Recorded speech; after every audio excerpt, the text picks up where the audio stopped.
Karauli Dholpur Lok Sabha seat से BJP उम्मीदवार इंदु देवी जाटव और उनके समर्थकों को पूरा भरोसा है कि इस बार का चुनाव बीजेपी के पक्ष में है।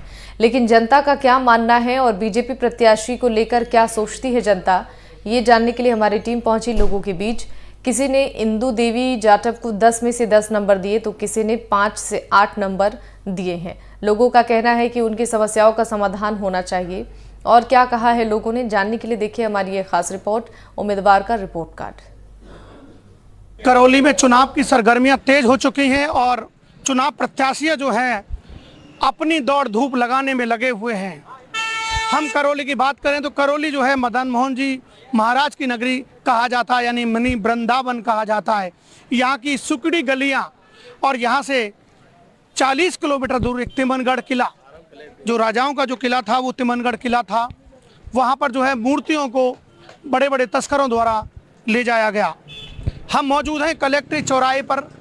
ये करौली शहर यानी ज़िले का मुख्य चौराहा माना जाता है।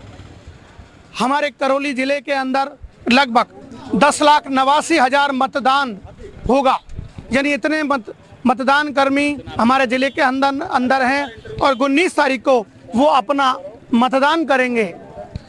और वहीं हम बात करें तो युवा वोटर्स भी हैं, वो पहली बार मतदान का उपयोग करेंगे। हम बात करेंगे, कुछ लोग हमारे साथ मौजूद हैं। जी, क्या नाम है आपका? हाँ जी, मेरा नाम बिशम्बरदयाल जागा है जी, करौली से हूँ। और यहाँ पर के रोड लाइन चालू नहीं है और मेला लक्खी मेला चालू है करौली का, और ना तो कोई चेयरमैन ध्यान दे रहा है, ना कोई भी ध्यान देने के लिए प्रशासन कोई ध्यान नहीं दे रहा है। आप ये बता दीजिए, दोनों पार्टियों में से 10 में से कितना नंबर किसको देना चाह रहे हैं आप? बीजेपी। कितने देना चाह रहे हैं 10 में से? बीजेपी बराबर बीजेपी आएगी। नहीं, 10 में से कितना देना नंबर? 10 में से 10 या 8 या 5 कितना देना चाह रहे हैं आप? 9।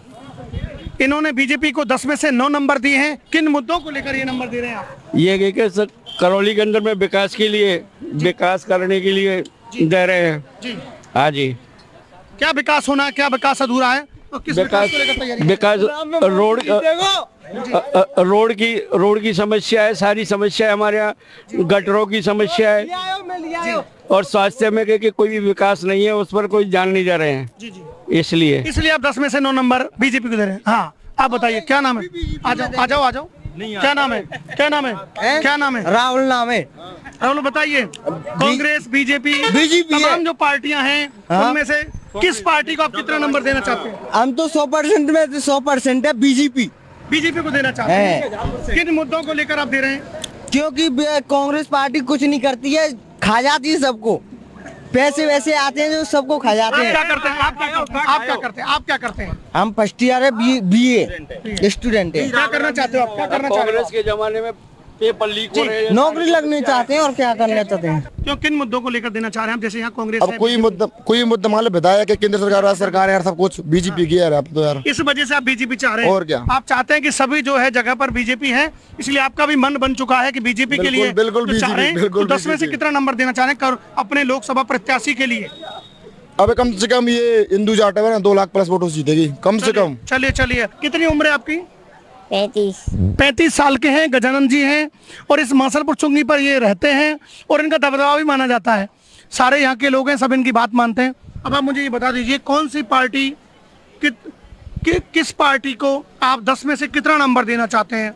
नंबर 1 कांग्रेस, बीजेपी, बसपा, तीनों पार्टियों में से 10 में से कितना नंबर देना चाहते हैं आप? कांग्रेस, बीजेपी, बसपा, 10 में से किसको देना चाह रहे हैं? 10 आप या जो भी कितना भी देना चाह रहे हैं? सॉरी, बीजेपी को 10 में से कितना देना चाह रहे हैं? 50। 10 में से 50 यानी 5 नंबर। चलिए, गजानन जी ने जो है बीजेपी को 10 में से 5 नंबर दिए हैं। 10 में से बीजेपी को देना चाहते हैं कितने या कांग्रेस को देना चाहते हैं कितने, वो बता दीजिए। बीजेपी को चल रहे हैं। बीजेपी को 10 में से कितना नंबर देना चाहते हैं आप? अभी तो 10 तो चाहिए कम से कम। 10 में से 10 चाहिए कम से कम। चलिए, बहुत बढ़िया बात है। इन्होंने कहा 10 में से 10 नंबर कम से कम मोदी जी को चाहिए। किस तरीके का माहौल है, क्या मूड है युवाओं का? युवाओं का मूड देखें तो निश्चित ही तय है, जैसा मोदी जी का मिशन है अब की बार 400 पार, तो कहीं अधिक दिख रहा है 450 पार। और मोदी जी के नेतृत्व में देश ने जो विश्व धरोहर पर पहचान बनाई है, विश्व के मानचित्र पर भारत ने जो पहचान बनाई है मोदी जी के नेतृत्व में, तो ये जो चुनाव है पूर्ण रूप से अगर देखा जाए तो मोदी जी के नेतृत्व में ही देखा जा रहा है। एक दो लोकसभा क्षेत्रों से इसका अपन पैमाना नहीं देख सकते कि क्या हाल होगा और कैसी रहेगी, लेकिन ये तय है कि हम 450 पार मोदी जी के नेतृत्व में भारतीय जनता पार्टी की सरकार बना। लगातार 2 बार से जो है भाजपा के प्रत्याशी रहे मनोज राजौरिया, कैसे काम रहे उनके? अब काम की बात करें तो हर व्यक्ति के 2 पहलू होते हैं, एक नाकामी और एक कामयाबी। जब कोई काम करता है तो 100% कोई नहीं दे सकता, चाहे हम हो, आप हो, कोई इवन कोई भी हो, तो कहीं ना कहीं नाकामियां भी रही हैं, लेकिन कहीं ना कहीं सफलताएं भी रही हैं। और जैसा मैं बता रहा हूं आपको, ये सफलता रही है, लेकिन जो कार्य है, अगर कार्य देखा जाए तो देश के लिए कार्य देखा जाता है तो मोदी जी का जो नेतृत्व है वही देखा जाएगा। राजौरिया जी ने काम किए हैं, कुछ कमियां रह गई होंगी। तो ये ERCP योजना कैसी रही? ERCP योजना का हमारे लिए मिलना बहुत बड़ा योगदान रहेगा और पूरी राजस्थान के लिए तो विशेष योगदान उसका रहेगा। चलिए आप बताइए, ऐसे कौन से विकास कार्य हैं जिनका होना आवश्यक है, करौली के लिए बहुत जरूरत है उनका? करौली के लिए ERCP की जो योजना मिली है बहुत अच्छी योजना है। इसके अलावा कृष्णा सर्किट से मदन मोहन मंदिर जुड़ना चाहिए। यहाँ से दूर दराज से जो यात्री आ रहे हैं उनकी रास्ता सुगम ये बहुत बड़ा मुद्दा है, कृष्णा सर्किट वाला बहुत बड़ा मुद्दा है। तो इसके लिए क्या चाह रहे हैं, क्या मूड है आपका? कौन बनाएगा, कौन की सरकार बनेगी और कौन कृष्णा सर्किट बनाएगा? ये हमारी सरकार BJP सरकार बनाएगी और मोदी से अपेक्षा हमारी बहुत, पूरी राजस्थान पर मोदी जी का फोकस है और उसी हिसाब से ये रणनीति बनाई गई है BJP की। मोदी जी को इतना आप क्यों मानते हो? मैं मोदी के फैन हूँ साहब। मोदी ने बहुत अच्छे कार्य किए हैं, देश हित में बहुत अच्छी उपलब्धि हासिल की हैं। और आज मोदी के होते हुए अपने भारत में और राजस्थान में कहीं भी देख लीजिए एक भी आतंकी हमला नहीं हुआ। आज 10 साल पहले रिकॉर्ड देख लिए, जयपुर में अक्षरधाम में, रेलवे स्टेशन मुंबई में बहुत हमला हुए आतंकवादी के लिए। आज उनके होते हुए एक भी भारत में आतंकवादी हमला नहीं हुआ। देश सुरक्षित है और सुरक्षित हाथों में है। चलिए, इनका कहना है कि प्रधानमंत्री बनने के बाद हम लोग सुरक्षित हैं और ये चाहते हैं हम सुरक्षित बने रहें, इसके लिए ये मोदी के फैन हैं। आप बताएं, आपका क्या नाम है? रेणु चतुर्वेदी। रेणु कैसा लग रहा है, कैसा माहौल बना हुआ है? बहुत अच्छा लग रहा है। क्या रहेगा, क्या मूड है लोगों का? अब की बार भी फूल खिलेगा। क्यों खिलेगा फूल? अच्छे कार्य किए मोदी जी ने। प्रधानमंत्री महिलाओं के लिए क्या क्या किया है? प्रधानमंत्री योजना चली है फर्स्ट प्रेग्नेंट गर्भवती के लिए। तो अब क्या रहेगा, किस तरीके का माहौल बना हुआ है शहर के अंदर? बहुत अच्छा माहौल बना हुआ है। चलिए महिलाएं बिल्कुल ये भी मोदी की जो है फैन है। हमारे साथ मौजूद हैं पंडित जी। जी पंडित जी, बहुत बहुत स्वागत है NDTV में आपका। अच्छा, आपका भी बोलो। आप बताइए किस तरह का माहौल है मंदिर में? माहौल ये है कि मोदी के अलावा देश में देश जो है किसी के लिए छोड़ ही नहीं सकते इस समय। कुल मिलाकर के बात यह है, ना तो पक्ष में ना विपक्ष में कहीं भी ऐसा कैंडिडेट नहीं है जिसके ऊपर देश को छोड़ा जाए।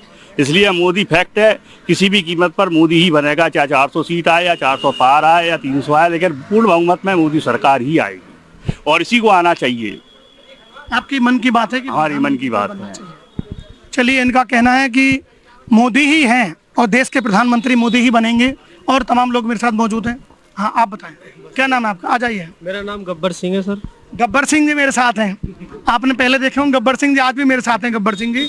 बताइए सर। हिंदू देवी बिल्कुल यही पार है करौली से। बहुत हिंदू देवी? हिंदू देवी बिल्कुल बहुत अच्छे। हिंदू देवी क्या है? हिंदू देवी पूर्व प्रधान है सर। हम मोदी को देखना चाहते हैं सर। हिंदू देवी को नहीं, मोदी जी को देखना चाहते हैं। हाँ बिल्कुल सर। मोदी